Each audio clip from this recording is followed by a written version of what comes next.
Twitter వేదికగా సాగిన nude ఫోటోలతో కోలీవుడ్ కోలుకోకుండా దెబ్బ మీద దెబ్బ వేస్తుంది సుచి లీక్స్. సుచి ఏదో తెలియని మానసిక జబ్బుతో బాధపడుతున్నదని ఆమె భర్త చెప్పిన విషయం అందరికీ తెలిసిందే.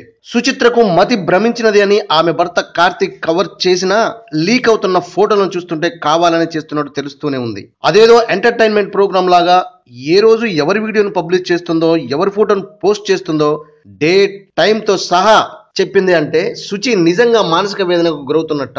ఇప్పటి వరకు ఏ వెబ్సైట్ కానీ ఏ పత్రిక కానీ దొరకని ఫోటోలను పబ్లిష్ చేసింది అంటే నిజంగా తెర వెనుక ఏదో భాగోతం జరుగుతోంది. హీరోలందరినీ ఒక్కసారిగా జీరోలను చేసింది. ఇక హీరోయిన్ల పరువును బజార్లో పెట్టింది. అసలు ఏం జరిగి ఉంటుంది? ఇలానే జరుగుతూ వెళ్తే రాబోయే పరిణామాలను గుర్తించాడేమో సుచిత్ర భర్త నటుడైన కార్తీక్ కుమార్. ఆమె తింగర్ది అని, ఏదో మానసిక రుగ్మతతో బాధపడుతుందని నమ్మించడానికి చాలా ప్రయత్నం చేశాడు. అందుకు పర్యవసానంగా సుచి తన భర్త నుండి విడాకులు తీసుకుంటున్నట్టు వార్తలు చక్కర్లు కొట్టాయి. మొత్తానికి సుచిత్ర అకౌంట్ హ్యాక్ అయిందని, ఎవరో కావాలని ఇరికించారని ఇలా ఏదేదో చెప్పినా అందులో ఉన్న వాస్తవం రోజుకొకటి లీక్ అవుతూనే ఉంది. తెలుగులో రానా, రమ్యకృష్ణల తర్వాత అల్లు అర్జున్ కూడా ఉన్నట్టుగా ప్రకటించింది. ఇప్పుడు తాజాగా సెల్వరాఘవన్ గురించి చెప్పిన విషయం ఒకటి సంచలనమైంది. సెల్వరాఘవన్ కు హిట్ సినిమాలు లేక చాలా కాలం అయింది. అందుకే మసాలా సినిమాలు తీస్తున్నాడంటూ ఆ మధ్య రాఘవన్ దర్శకత్వం వహించిన గోస్ట్ అనే సినిమాలో ఆండ్రియా అనే నటి దాదాపు నగ్నంగా నటించిందని, ఆ వీడియోను సెల్వరాఘవన్ భార్యకు పంపిస్తున్నట్లు మెయిల్ కూడా పెట్టిందట. ఇలా ఇంకా ఎంతమంది సుచిత్ర